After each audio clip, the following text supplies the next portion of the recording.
마태복음 16장은 바리새인과 사두개인들이 예수님께 와서 하늘로부터 오는 표적을 구하는 장면으로 시작이 됩니다. 그러니까 예수님이 하늘에서 오신 하나님이 보내신 사자인 것을 나타내는 그런 초자연적인 능력을 구하는 거죠. 그런데 예수님은 엉뚱하게 저녁에 하늘이 붉으면 날이 좋고 또 아침에 붉으면 날이 흐리고 이런 자연 현상을 통한 하나님의 계시 또한 증거를 말씀해 주고 계시죠. 왜 이렇게 예수님께서 그들의 요구를 오히려 반대로 말씀하시느냐? 왜냐하면 그들은 그러니까 바리새인들과 사두개인들이 구하는 표적은 그들은 단순히 능력을 원하는 것도 어떤 기적을 보는 것도 원하는 것이 아니었다는 겁니다. 다시 말하면 자기들을 위한 표적, 그리고 자신들에게 어떤 만족을 가져다주는 그런 능력을 구했다는 사실이죠. 자, 그들이 원하는 구원이 있었습니다. 하나님이 보내신 메시아, 하나님의 사자를 통해서 이루고자 하는 구원, 로마로부터의 해방, 그리고 예전 다윗 왕국과 같은 그런 강한 나라를 만드는 것이 바로 그들이 생각하는 구원이었죠. 그래서 예수님께 당신이 그만한 능력을 가졌는지, 하나님이 당신을 통해서 그런 구원을 이루실 수 있는지 그런 증거를 요구했던 것입니다. 그런데 오히려 예수님께서는 그들에게 요나의 표적밖에는 보여줄 표적이 없다라고 이렇게 대답하시죠. 자, 요나의 표적이 뭡니까? 구약의 선지자 요나가 하나님께서 니느웨로 가서 복음을 전하라 라고 말씀하셨을 때 이를 거절하죠. 왜냐하면 이스라엘의 원수였던 아수르의 수도가 니느웨였습니다. 따라서 그들을 구원하는 것이 이스라엘에게 전혀 도움이 되지 않습니다 라고 해서 요나가 하나님의 뜻을 거스려 반대 방향으로 가는 배를 타게 되죠. 그래서 하나님은 끝까지 요나를 쫓아가셔서 그 배를 풍랑 가운데로 인도하시고 결국 요나는 바다에 빠져 물고기 뱃속에 3일간 있다가 결국 니느웨 앞에 바닷가에 배 터지게 됩니다. 이처럼 예수님께서 요나의 표적밖에 줄 것이 없다라고 말씀하신 것은 바로 예수님의 십자가와 그 3일간의 무덤 속 그 시간을 통해서 이제는 이스라엘 백성의 구원이 아닌 온 인류의 구원을 위한 표적과 증거를 나타내신다. 이런 의미로 말씀하고 계십니다. 다시 말해서 바리새인들과 사두개인들이 구하는 표적은 자기 만족을 위한, 자기 민족을 위한 능력의 증거였다면 예수님께서 주신 능력과 표적은 온 인류를 위한, 그리고 하나님의 구원을 위한 능력의 증거와 표적밖에 줄 것이 없다라고 이렇게 말씀하시는 거죠. 따라서 증거와 능력이 서로 다른 영역에서 다른 크기로 나타나고 있는 것을 보게 됩니다. 그렇다면 지금의 교회가 하나님께 구해야 할 능력과 표적은 과연 무엇일까요? 교회가 부흥하고 성공하는, 또한 믿는 사람들이 사회적으로 인정을 받아서 높이 평가받는, 그것을 우리는 믿음의 능력이고 또한 하나님이 함께 하신 증거라고 생각하지 않습니까? 그런데 오히려 반대로 하나님의 구원은 교회가 사회적으로 높아지는 것, 믿는 사람들이 성공하는 것만을 통해서 구원을 이루시는 것이 아니라 오히려 예수님의 십자가처럼, 또한 죽음 가운데서 계셨던 것처럼 우리의 고난과 또한 교회의 여러 가지 모습들을 통해서 하나님은 당신의 구원을 이루신다라는 그런 능력과 또한 증거를 우리에게 보여주신다는 사실이죠. 따라서 우리가 구하는 표적과 하나님이 우리에게 나타내시는 믿음의 증거는 서로 다를 수 있다는 것을 꼭 기억하시기를 바랍니다. 여기서 누룩을 주의하라는 건 뭐냐면요. 여러분, 지금 우리가 사는 세상에서 사실은 요즘 나오는 이야기를 가지고 제가 예를 들어서 설명을 하겠습니다. 여러분, 우리 자녀들이 이제 대학을 가야 되는데 사실 예전에는 그냥 하루 시험 보고 그 성적 가지고 대학을 갔습니다. 근데 그게 시험을 잘 보는 아이들도 있고 못 보는 아이들도 있으니까 좀 더 공정하게 하자 그래 가지고 여러 가지 무슨 조건, 기록, 자료들을 첨부해 가지고 대학을 보내는데요. 하여튼 무슨 어떤 규칙이나 어떤 방법을 통해서 대학을 가든지 그 자료가 그 학생이 만든 것이고 그 자료가 정직하면 뭐 어떤 기준이든지 우열이 가려지니까 상관이 없습니다. 그런데 어떤 일이 벌어집니까, 요새? 남들보다 더 좋은 데 학교를 가기 위해서 가짜 자료를 만들어냅니다. 가짜 논문을 씁니다. 허위 인턴 기록을 만들어냅니다. 부모의 노력 아니면 부모의 뭐죠? 지인들 뭐 각종 다양한 일들을 다 동원을 해요. 그래서 이게 완전히 잘못된 것은 아니지만 뭡니까? 가서 그냥 심부름하면서 뭐 인턴했다고 하고 논문을 쓰는데 뭐 번역 몇 개 해놓고 난 다음에 논문 저자로 이름을 올리고 이게 허영과 과장이죠. 그런데 그렇게 해서 그것이 하나의 경력으로 남고 또 그것이 하나의 자료로 나오면 그거를 토대로 좋은 학교를 들어갈 수 있는 그렇게 좋은 학교를 가서 좋은 직장을 얻을 수 있는 여러분 이런 것 자체가 하나의 누룩이라는 사실이죠. 세상에서 성공하기 위해서는 이런 과정이 필요하다라는 것을 지금 우리 자녀들은 하나씩 하나씩 배워가고 있습니다. 그런데 예수님은 뭐라고 말씀하십니까? 이런 누룩을 주의하라는 거죠. 진실이 담겨져 있지 않은 그리고 많은 사람들과 그 관계에 있어서 나의 참 모습이 아닌 그렇지만 세상에서 성공하기 위하여 또한 세상에서 내가 좀 잘 나가기 위하여 자신을 꾸미고 과장하고 그다음에 내세우는 그렇게 우리 마음을 부풀게 하는 그런 누룩을 주의하라. 대표적인 예가 바로 바리새인들이 시장에서 기도하는 장면이죠. 그들은 복장부터 다릅니다.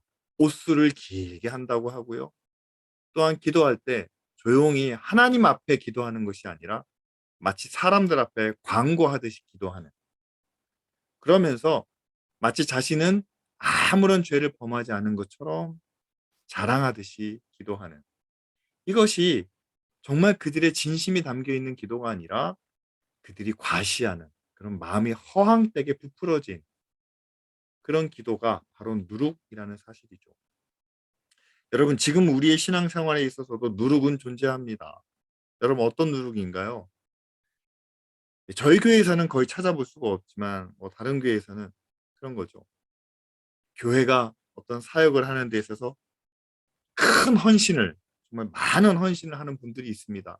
근데 그 헌신을 하고 조용히 하나님의 은혜 가운데 정말 마음으로 기뻐하면 좋은데 그걸로는 사람들이 만족을 못 하잖아요. 그 헌신을 하고 난 다음에 그것을 이제 자랑하게 되죠. 근데 자랑만 그냥 있는 그대로 자랑하는 게 아니라 조금씩 조금씩 부풀려지지 않습니까? 뿐만 아니라 어떤 은사를 받았다, 어떤 능력이 있다라고 하면은요. 여러분 이거는 목사들한테 나타나는 부분이기도 합니다. 무슨 능력을 받았다라고 하면은요. 어떤 능력을 나타내는데 그건 한 번밖에 안 나타나는 경우가 참 많아요. 성경 안에서도 어떤 능력이 나타나면은요. 거의 한 번이나 두 번 이렇게 단회적인 경우가 참 많습니다. 그런데 한 번 나타난 능력 가지고 마치 자신에게는 늘 그 능력이 계속 존재하는 것처럼 생각하는 그것을 그렇게 자랑하는 그런 누룩도 있다는 사실이죠. 그리고 교회의 외형적인 모습이 크고 아름답고 대단하면 마치 그 내면도 그런 것처럼 착각하는 사람들이 있습니다. 대표적인 예가 여러분 서울 시내 큰 교회, 대형 교회 다니는 분들이 자기가 다니는 교회 이름을 자랑합니다. 나는 어느 교회 집사고 나는 어느 교회 다니고 있고. 그런데 여러분 교회의 이름이 여러분들의 신앙을 대신하진 않는다는 사실이죠. 이것도 누룩 중에 하나가 아니겠습니까? 따라서 예수님께서 이 바리새인들과 사두개인들에 대하여 책망하시고 또한 그들의 잘못된 부분을 지적하실 때는 이것은 교회 밖에 있는 사람들, 믿음이 없는 사람들을 향한 책망이 아니라 이미 믿음을 가지고 있는 사람들에 대한 책망이라는 것을 우리가 귀담아 듣기를 바랍니다.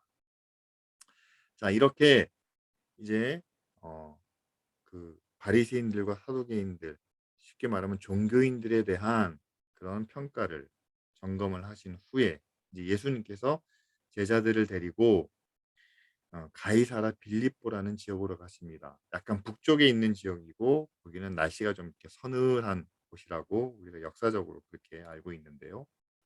거기서 예수님께서 제자들을 향하여 질문을 하십니다. "사람들이 나를 누구라 하느냐?" 약간 이제 설문조사 같은 거겠죠. 그러니까 제자들이 얘기합니다. 자신들이 들은 내용을 뭐 엘리야라고도 하고 선지자라고도 하고 아니면 죽은 세례 요한이 어 다시 부활했다라고 하는 말이 있습니다. 그러자 예수님께서 이제 제자들에게 물으시는 거죠. "그렇다면 너희는 나를 누구라고 하느냐?" 사실 예수님께서 이 말씀을 하신 것은 뭐냐면 먼저 제자들의 대답을 들으신 후에 예수님 스스로 자신을 밝히시고자 하는 사실 그런 목적이 깔려 있었다. 우리는 그렇게 생각을 합니다. 근데 여기서 수제자라고 할 수 있는 베드로가 아주 정답에 가까운 그런 고백을 하게 되죠. 교재에 나온 대로 "주는 그리스도시요 살아계신 하나님의 아들이십니다." 그러니까 예수님도 깜짝 놀라신 겁니다. 어떻게 베드로가 이런 대답을 할 수 있지?" 그러니까 예수님께서 베드로에게 "이걸 너에게 알게 하신 것은 뭐 사람이 아니다. 이거는 하나님이 너에게 알게 하신 거다."라고 말씀하시면서 예수님께서 그를 칭찬하시면서 확실한 약속을 세 가지를 주십니다. 먼저 그의 이름을 바꿔 주시죠. 시몬이 아닌 게바. 의미는 반석, 기초라는 뜻입니다. 그리고 두 번째는 "내 위에 교회를 세우겠다." 그리고 "너에게 천국의 열쇠를 주겠다." 그러면서 "이 땅에서 네가 풀면 하늘에서도 풀리고 이 땅에서 매면 하늘에서도 풀릴 것이다." 그러니까 지금까지 와 주셨던 어떤 권세보다도 가장 큰 권세를 어 베드로에게 주십니다. 근데 예수님께서 이렇게 주신 약속, 이런 권세가 사실 베드로 개인에게 주신 것일까라는 것은 질문해 볼 만한 내용입니다. 왜냐하면은요. 이 약속을 받은 베드로가 오늘 말씀 뒷부분에 가면은요. 23 절에 가면 예수님께서 베드로를 향해서 "사탄아 내 뒤로 물러가라."라고 말씀하십니다. 이거는 뭐라고 말할 수 있냐면은요. 지금까지 준 축복을 무효화시키는 것 같은 그런 의미가 담겨져 있습니다. 그래서 이것은 베드로 개인에게 주신 것보다는 어떤 다른 의미가 있다라고 우리가 좀 생각할 필요가 있습니다. 자, 이렇게 예수님께서 약속을 하신 후에 이제 드디어 예수님께서 자신에 대한 이야기를 하십니다. 그것을 저는 예수님께서 한 단계 높은, 한 단계 올라간 성숙된 진리를 제자들에게 말씀하시는데 그것이 바로 십자가죠. 21절 말씀에 "이제 내가 사람들의 손에 넘겨져 십자가를 지고 고난을 당한 후에 죽게 된다."라는 말씀을 제자들에게 드러내시죠. 자, 왜 예수님께서 이렇게 좋은 자리에 베드로가 이렇게 완전한 대답을 하고 베드로를 축복하신 그 자리에 왜 본인이 십자가에 져야 된다는 것을, 왜 본인이 죽으셔야 된다는 것을 말씀하셨을까? 여러분, 예수님은 이 땅에 오셔서 본인이 하실 가장 중요한 일이 바로 십자가였습니다.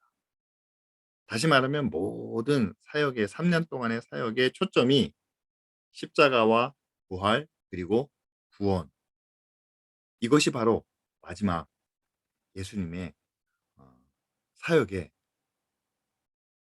종합한 아니면 종합적인 최종 목표라고 우리가 말할 수가 있겠죠. 따라서 제자들이 예수님을 열심히 따를 때도 아니면 제자들이 예수님께 뭐 많은 것을 요구할 때도 아니면 오늘처럼 예수님이 정말 마음에 흡족한 어떤 대답을 들려주었을 때도 예수님은 그런 제자들을 통해서 어디까지 이르기를 원하셨느냐? 예수님의 십자가를 보고 예수님의 죽음을 경험하고 또 예수님의 부활을 본 다음에 이제 그렇게 구원을 증거하는 그런 증거자로 살아가기를 예수님이 생각하셨던 거죠.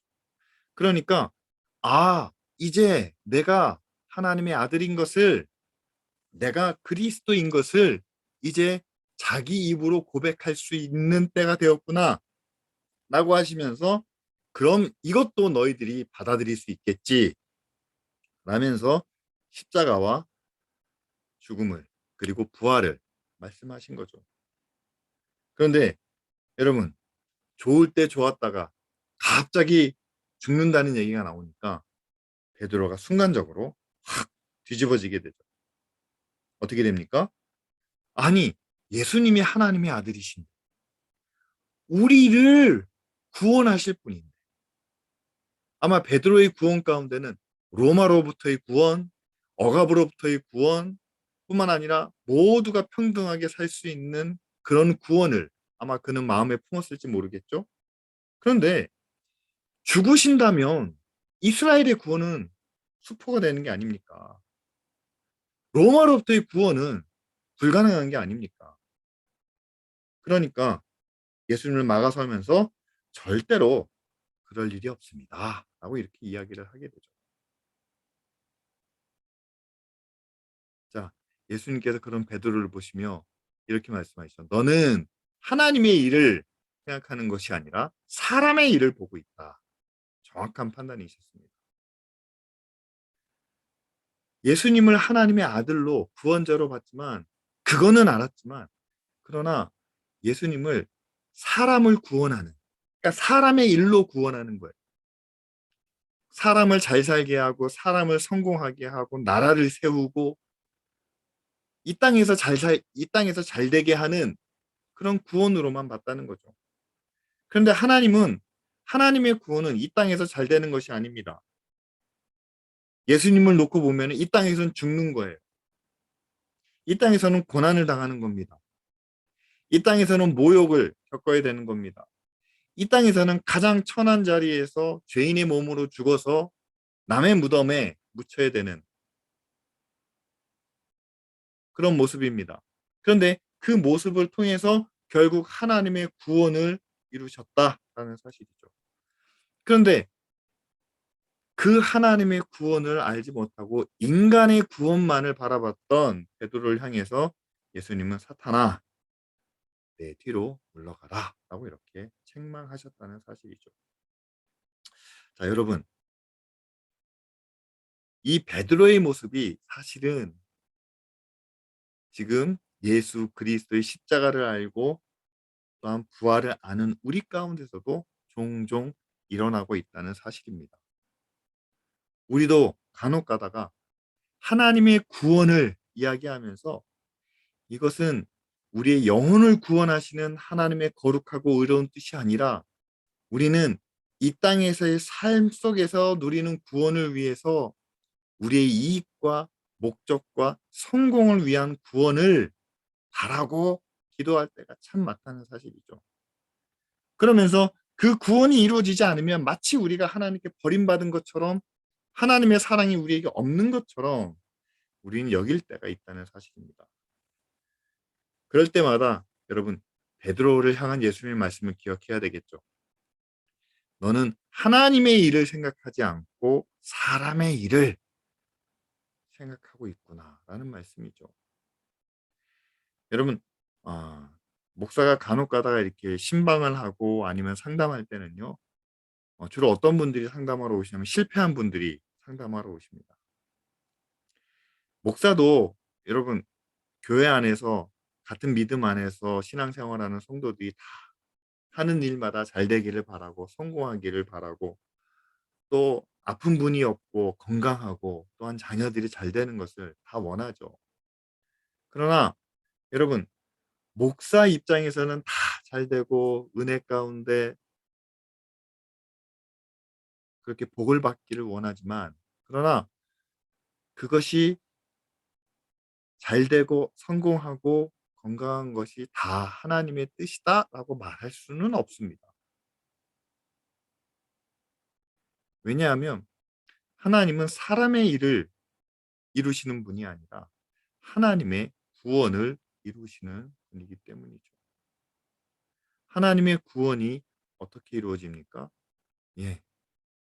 병든 분들을 통해서도 하나님의 구원이 이루어집니다. 우리가 선교사님에 대한 그 다큐멘터리를 저희 교회에서 두 분을 함께 봤었죠. 한 분은 남수단에서 사역하신 이태석 신부님 이야기, 그다음에 필리핀에서 사역하시는 그 박누가 선교사님 이야기. 근데 두 분 다 암으로 일찍 세상을 떠나셨습니다. 인간으로 보면은요, 훌륭한 재능을 가지고 또한 많은 귀한 사역을 열심히 하셨는데 병으로 그 사역을 중간에 그만두고 하나님 나라로 가셨다는 사실이죠. 그렇지만 우리는 그 두 분의 사역을 통해서 하나님의 구원이 이 땅 가운데 어떻게 나타나는지를 우리는 확실히 볼 수가 있었습니다. 따라서 여러분, 그것이 한두 명의 아니면 특별한 선교사님들의 이야기가 아니라 여러분, 이 땅에서 하나님의 일을 감당하는 사람들, 사람의 일로 보지 않고 하나님의 일로 보며 살아가는 사람들에게 나타날 수 있는 다양한 모습 중에 하나라고 우리가 함께 여겨야 되지 않을까요? 우리가 믿음으로 살고 은혜 가운데 살고 우리가 예배와 또한 교회 사역에 열심히 헌신하면 다 잘 되고 성공하고 건강하고 자녀들이 복을 받을 겁니다. 라는 이야기는요. 예, 구약의 바리새인들과 사두개인들이 말했던 것과 똑같은 이야기입니다. 그들이 바라는 표적과 똑같아요. 그들이 원하는 믿음의 증거가 바로 그런 것들입니다. 근데 그들을 향해 예수님께서 누룩을 주의하라 라고 말씀하신 것처럼, 뿐만 아니라 베드로를 향해서 너는 하나님의 일이 아니라 사람의 일을 생각하고 있다라고 말씀하신 것처럼, 여러분, 우리도 정말 예수 그리스도의 십자가를 바라보며 사람의 일이 아닌 하나님의 구원을 바라는 그런 교회가 또한 그런 믿음의 사람들이 되어야 하지 않겠습니까? 그래서 예수님께서 이 부분을 이제 정리해 주시는데요. 이렇게 정리해 주고 계십니다. 바로 그 뒤에 나오는 십자가와 생명에 대한 말씀이죠. 간단히 말하면 이렇습니다. 여러분, 우리가 아주 본능적으로 기본적으로 생각을 하면은요. 십자가를 피해야 우리는 삽니다. 그렇죠? 십자가에 못 박히면 누구나 죽어요. 다 죽습니다. 살 사람이 아무도 없습니다. 따라서 이 땅에서 살려면 십자가는 피해야 합니다. 고난도 피해야 됩니다. 아픈 것도 괴로운 것도 피해야만 합니다. 그러니까 이 땅에서 살기 위해서는 십자가를 피하는 게 법이에요. 그런데 예수님은 십자가를 져야 생명이 있다라고 말씀하십니다. 이게 다른 거죠. 이게 다른 겁니다. 그러면서 예수님은 이 땅에서 살려고 하는 자는 잃게 되고 또한 자기 생명을 죽고자 하는 자는, 그러니까 죽으려고 하는 사람은 없겠지만, 그러나 성경의 표현에 따르면 그래요. 자기 생명을 구하고자 하는 자는 잃게 되고 오히려 죽고자 하는 자는 살게 된다. 저는 이렇게 해석을 할 수가 있을 것 같습니다. 이건 믿지 않는 사람들에게는 전혀 상관이 없는 얘기예요. 왜냐하면 그들에게는 십자가가 아무 의미가 없으니까. 그러나 정말 하나님을 믿고 예수 그리스도의 십자가로 구원받았다고 믿는 우리에게는 이게 중요한 문제가 됩니다. 따라서 예수님의 십자가를 통해서 내가 구원받았지만 그러나 나는 예수님의 십자가를 믿지 내 십자가는 믿지 않는다. 따라서 나는 되도록이면 십자가, 의로운 고난, 믿음으로 인한 어려움과 희생 이런 거는 난 되도록 피해가면서 살겠다. 그건 자기 생명을 지키기 위해서 십자가를 피하는 거죠. 근데 예수님은 자기 생명을 위해서 십자가를 피하는 사람은 잃게 된다라고 말합니다. 생명을 잃게 된다는 거죠. 오히려 자기 십자가를 부둥켜 안고 죽으려고 하는 사람은 아무도 없겠죠. 그러나 십자가를 끌어안는다는 것 자체가 죽음을 각오한 것 아닙니까? 그렇게 십자가를 부둥켜 안고 죽음 앞에 선 자는 주님이 다시 살리신다라고 이렇게 말씀하시는 것으로 우리는 이해해야 되겠죠. 여러분, 정말 우리가 피하고 싶은 것이 참 많지 않습니까? 우리는 어, 어려운 일도 피하고 싶고 고난도 피하고 싶고 손해 보는 것도 피하고 싶고 하여튼 우리가 원하지 않은 것은 다 피하고 싶습니다. 그런데 그것이 피한다고 피해지느냐? 그건 아니라는 거죠. 오히려 피한다는 게 더 나쁜 길로 가는, 더 안 좋은 길로 가는 그런 결과를 우리는 보게 됩니다. 따라서 십자가를 피해서 살아보겠다 하는 사람은 예수님의 말씀에 따르면 오히려 잃게 된다라고 말씀합니다. 반대로 예수님의 십자가를 안고 죽음까지도 바라보는 사람은 예수님께서 다시 살리신다라고 말씀해 주시죠. 그러면서 가장 결론적인 말씀입니다. 결론적인 말씀. 27절 말씀이죠. 주님이 다시 오실 때 인자가 아버지의 영광을 가지고 다시 오실 때 그분이 주님이 우리에 대해서 행한 대로 갚으신다라고 이렇게 약속해 주시죠. 자, 여기서 여러분 우리는 바울의 신학으로 행위가 아니라 믿음으로 구원을 얻는다라고 믿습니다. 그런데 아니 주님이 다시 오셨을 때 우리의 믿음대로 우리의 믿음을 보시고 구원해 주셔야지. 우리의 믿음이 얼마나 큰지 그것을 보시고 우리를 우리에게 상급을 주셔야지 왜 행위로 갚으신다라고 말씀하십니까? 근데 여러분 성경에서 말하는 믿음은요. 마음으로 믿고 입으로 고백할 뿐만 아니라 행동으로 일치하는 그런 믿음을 이야기합니다.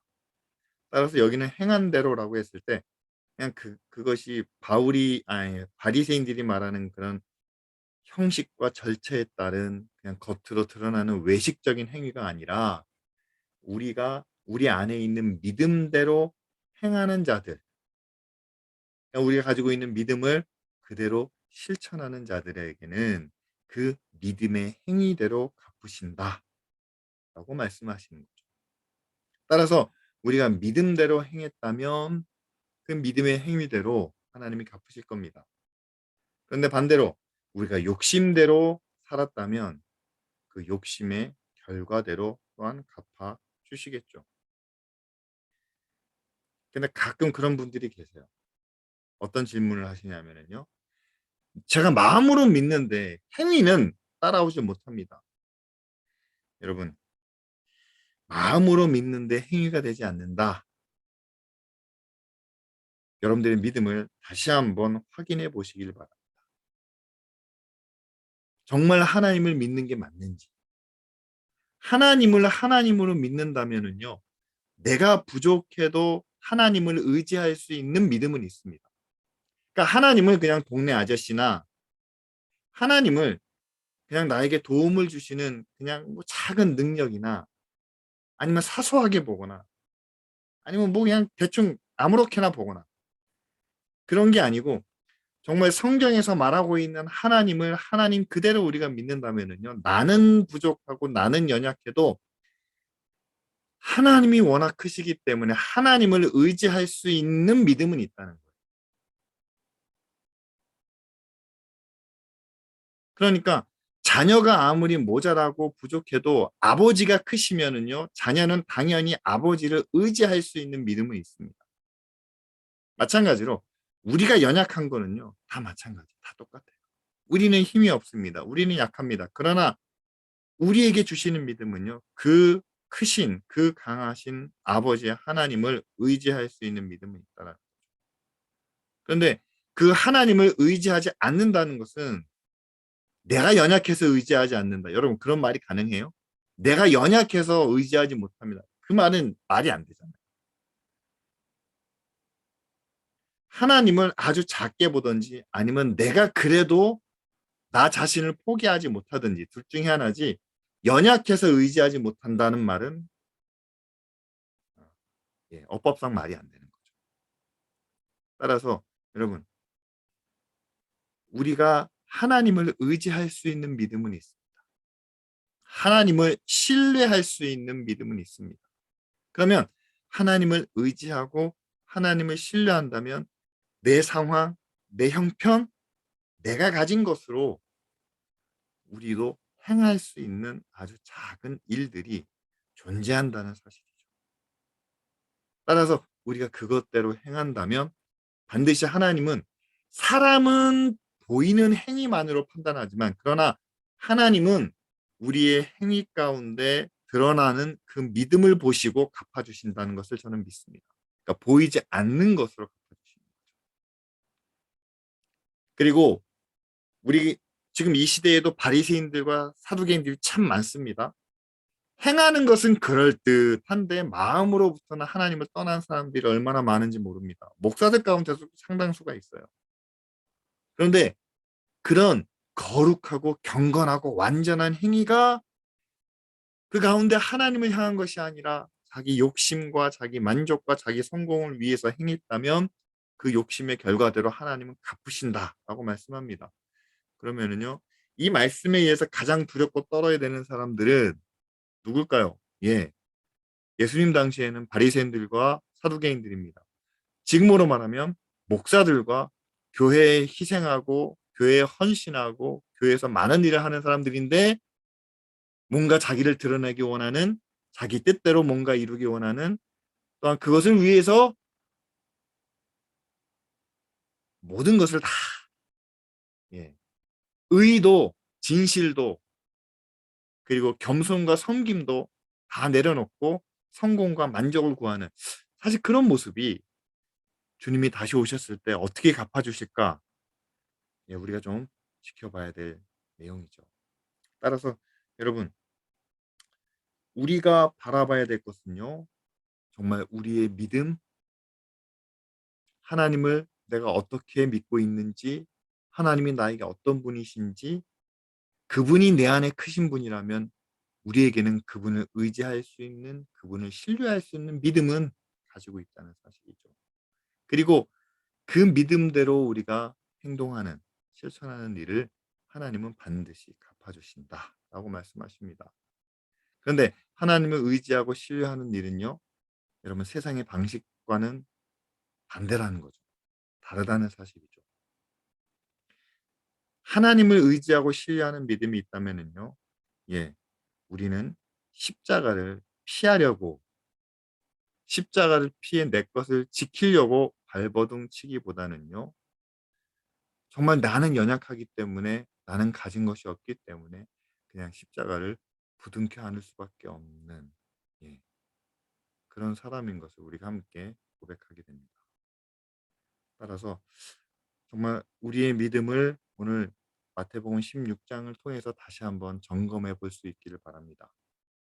저도 어 지금 뭐 목회를 하고 있지만 저 스스로가 바리새인 같고 또 사두개인 같은 그런 모습들도 있어요. 저도 솔직히 고백을 합니다.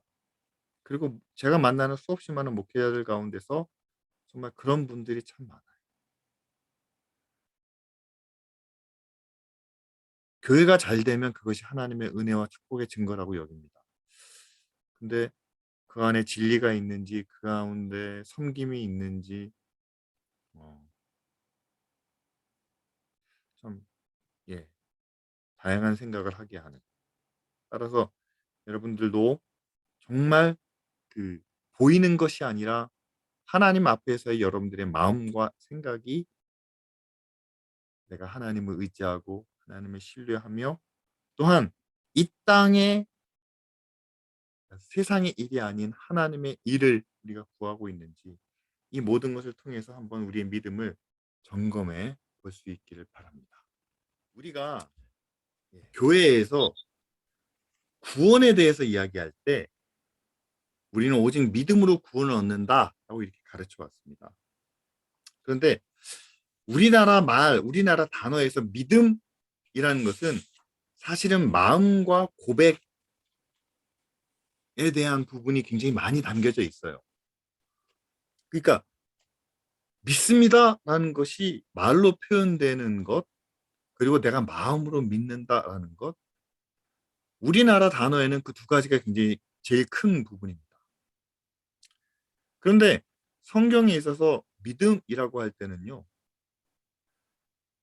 이 두 가지가 다 포함이 되어 있어요. 말로 고백하는 것, 마음으로 믿는 것. 그러나 성경에서 말하는 믿음은요. 말로 고백했고 아니 마음으로 믿고 말로 고백했다면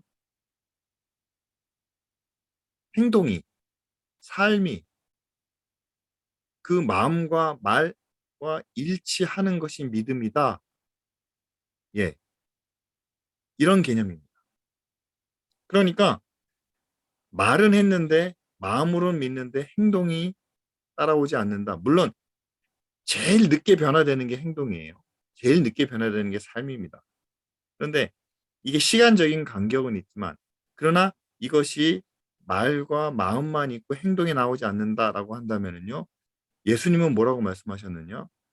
구원 못 받는다라고 말씀하셨습니다. 주여 주여 하는 자마다 다 천국에 들어가는 것이 아니라 아버지의 뜻대로 행하는 자. 그게 믿음이에요, 사실은. 그거는 행위가 아니라 믿음입니다. 오늘 말씀에도 우리가 행한 대로 갚으시리라라고 했을 때 그 행함이 그냥 형식적으로 행하는 것, 외식으로 행하는 것 그게 아니죠. 믿음대로 행하는 것 그것을 보신다. 그러니까 그것은 믿음대로 갚아 주신다. 행한 대로 갚아 주신다. 이것을 같이 보는 것이 맞는 거죠. 왜냐하면 그 당시는 마음과 말과 행위가 일치해야 되는 그런 개념이니까. 따라서 지금도 저는 역시 마찬가지라고 봅니다. 우리가 교회가 할 수 있는 훈련, 할 수 있는 어떤 과정이 주로 마음과 말에 대한 훈련과 어떤 과정이 제일 많아요.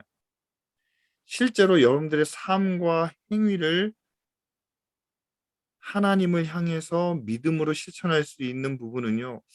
굉장히 좀 작습니다.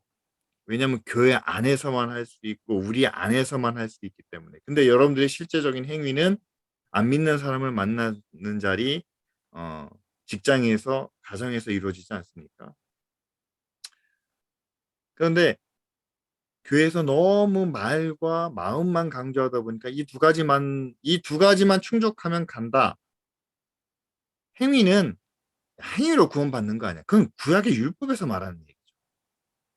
외식적으로 하는 행위를 말하는 거죠. 그 돼지고기 안 먹는 행위를 말하는 거고 안식에 일하지 않는 행위를 말하는 거지 믿음으로 하는 행위를 말하는 게 아닙니다.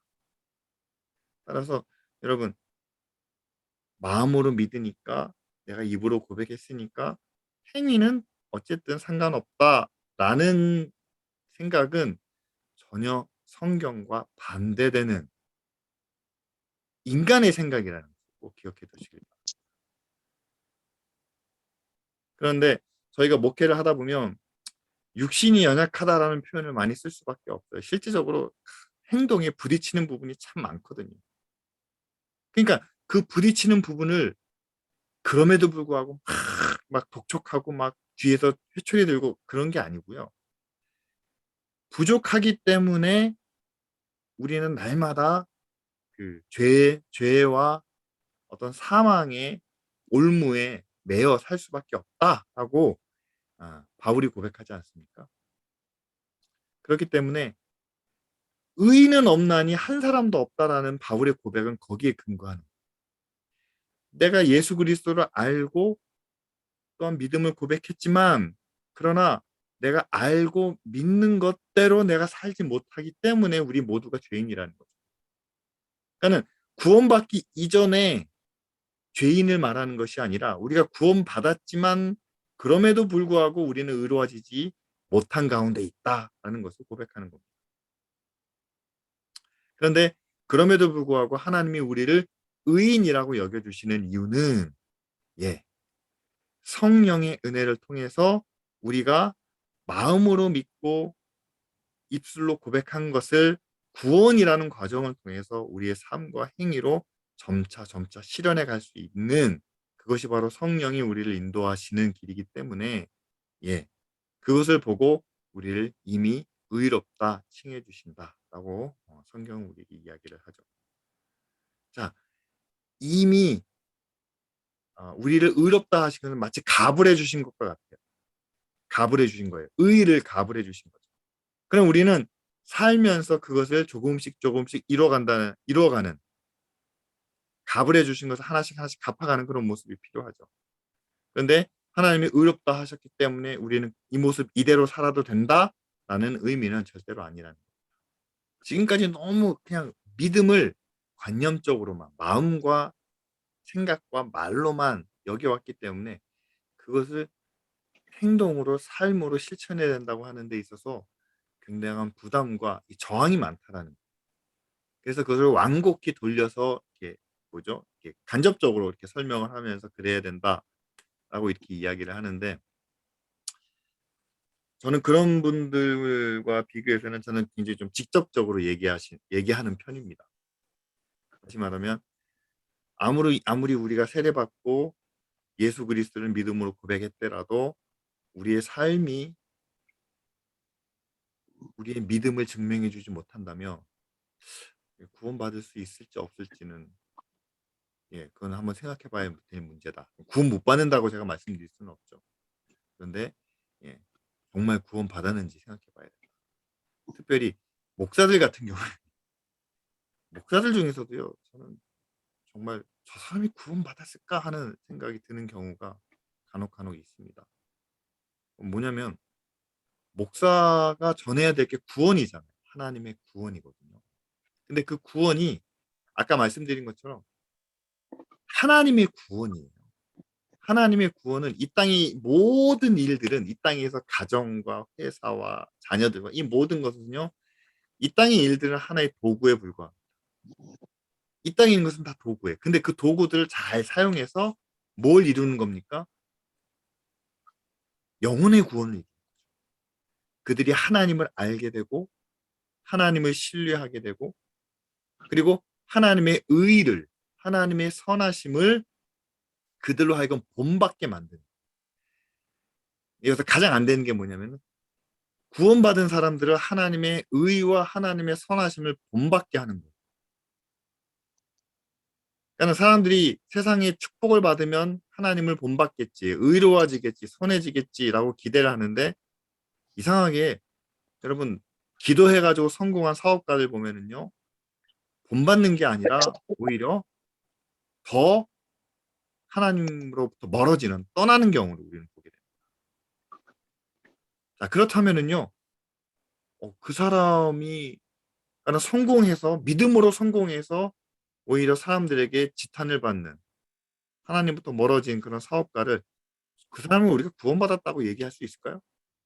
그러니까 저는 거기에 대한 답을 여러분들에게 듣고 싶은 게 아니고 그거는 하나님의 구원의 방법은 아니라 물질적으로 축복을 해 가지고 그 사람을 구원받게 하는 것은요. 80년대 이야기입니다. 지금은요. 물질의 의미가 무엇인지를 깨닫게 해서 아무것도 아니라는 것을 인정하게 하고 대신 이 물질보다 더 귀한 하나님의 은혜를 세상은 나그네 길이기 때문에 들의 풀과 같고 꽃과 같기 때문에 그러나 이것을 통해서 하나님의 구원을 이루시는 것을 보다 높은 차원의 구원의 진리를 깨닫게 하는 것이 지금 우리가 구원을 전하는 복음을 전하는 그런 방법이 되어야 된다. 예. 그렇게 말씀드립니다.